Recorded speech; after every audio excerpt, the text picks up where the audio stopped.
Hello and welcome to Street Smart. If you want to learn about how to be smart with your money and learn about stock market investing, you are at a right place. This is a small course in which we will give you information about stock market basics. With that, let's get started. Welcome to Introductions to Stock Market short course, and this is the first video of the series. In this video, we will go over stock market establishment history, major stock market crashes and typical stock market cycle, journey of the company, growth, and as well as how it is listed on the stock market, stock price, and basic terminology. Establishment of stock market. The first stock exchange that was established in the world was Amsterdam Stock Exchange in 1611. Only company trading was Dutch East India Company, and then in London, the London Stock Exchange was established in 1773, and in USA, first stock market that was established was Philadelphia Stock Exchange in 1790, and in 1792, Buttonwood Tree Agreement was established. A small group of merchants met daily to buy and sell stocks and bonds beneath a buttonwood tree on the Wall Street, which became the origin of New York Stock Exchange, and it was NYSE, this New York Stock Exchange was established in 1870. The Buttonwood trader mimicked the Philadelphia Merchant Exchange. Then Bombay Stock Exchange was established in 1875, and in 1971, National Association of Security Dealers and Automated Quotations, that is NASDAQ, was established in 1971. Um, It joined International Stock Exchange based in London in 1992 to become the first intercontinental security market, allow users to buy and sell stock on network of computers. Here we will cover stock market crashes. So he would only cover the major stock market crashes. So first crash that happened in 19th century was the panic. The Knickerbocker, one of the largest bank in New York, had manipulated the price of the share of United Copper Company, and which led which led to panic sell off in the stock market, and Dow Jones Industrial Average fell by 50%, and the index was recovered about 94% in 1909. The Great Depression in 1929, the cause was the excessive leverage. The retail and trust, that's the investors or stock buyer, bought the stock on margin, like paid 10% of the stock value, which led to the Dow Jones Industrial Average fell by 90%. In 1953, Dow Jones Industrial Average went up by 800%, and in 1987, Black Monday, the cause was primarily by pragmatic trading rather than an economic problem. Stock market recovered relatively quickly. Dow Jones Industrial went by 36% in 1987, and in 1989 it went up by 57%. Dot-com bubble in 2001, we all know that internet stock were skyrocketing, so which led to overvaluation of the stock market. And in 2002, the bubble busted and Nasdaq Composite Index fell by 76%. It took index almost 15 years to recover from that crash.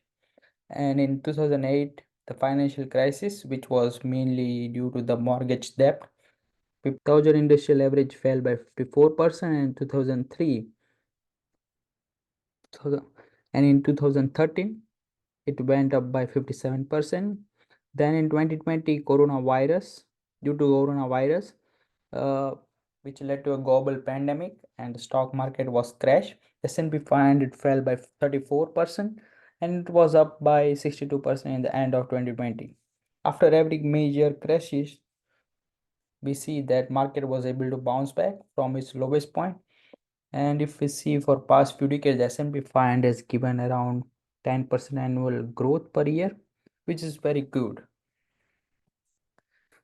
Information about how stock market cycle perform. So this is a typical cycle of stock market, which start with the smart investor pumping money into the stock market, and this phase is called accumulation. And then the common people start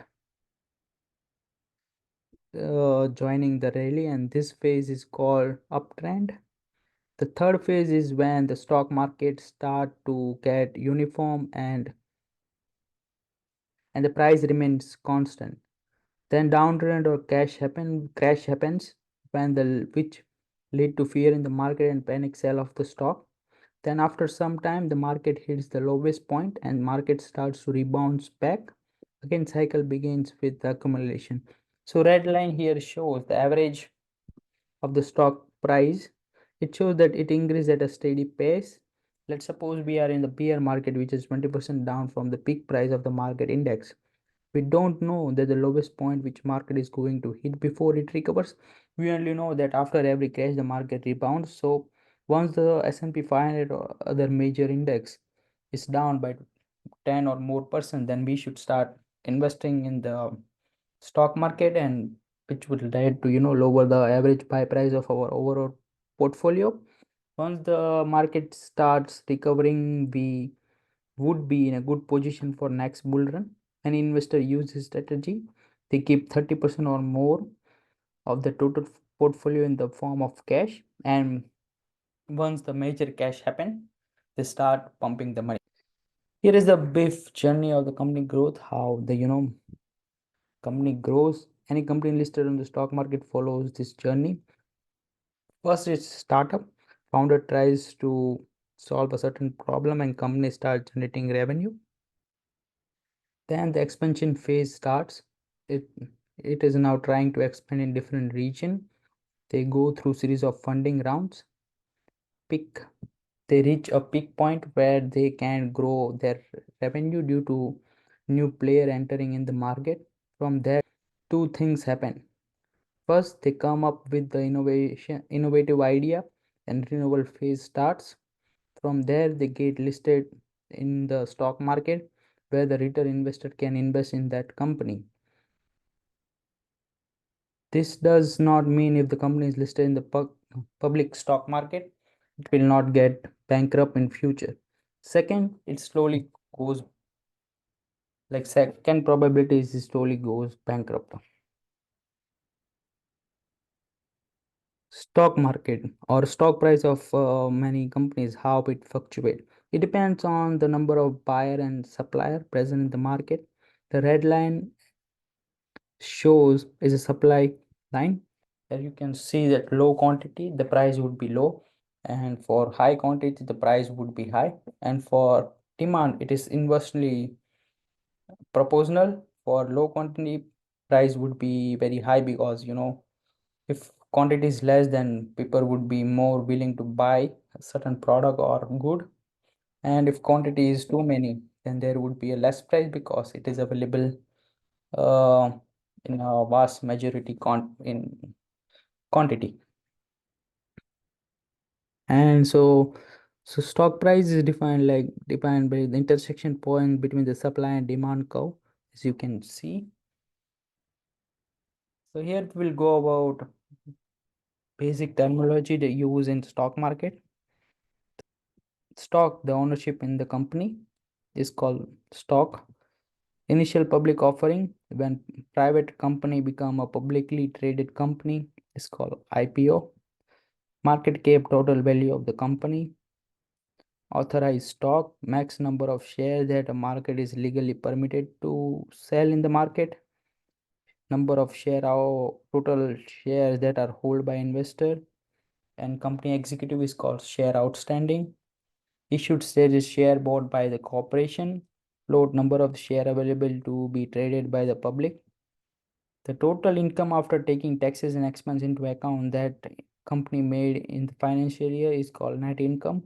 Earning per share is the company net profit divided by total number of common shares it has outstanding. Cash flow generated by adding net profit, interest, taxes, depreciation and amortization together is called EBITDA. P ratio is price divided by earning per share. Dividend amount paid to the shareholder from the company's earning is called dividend. So yeah, this is all in this video. Thank you for watching. If you like this video, please like, share, subscribe to Street Smart, and see you in next video. Thank you. Bye.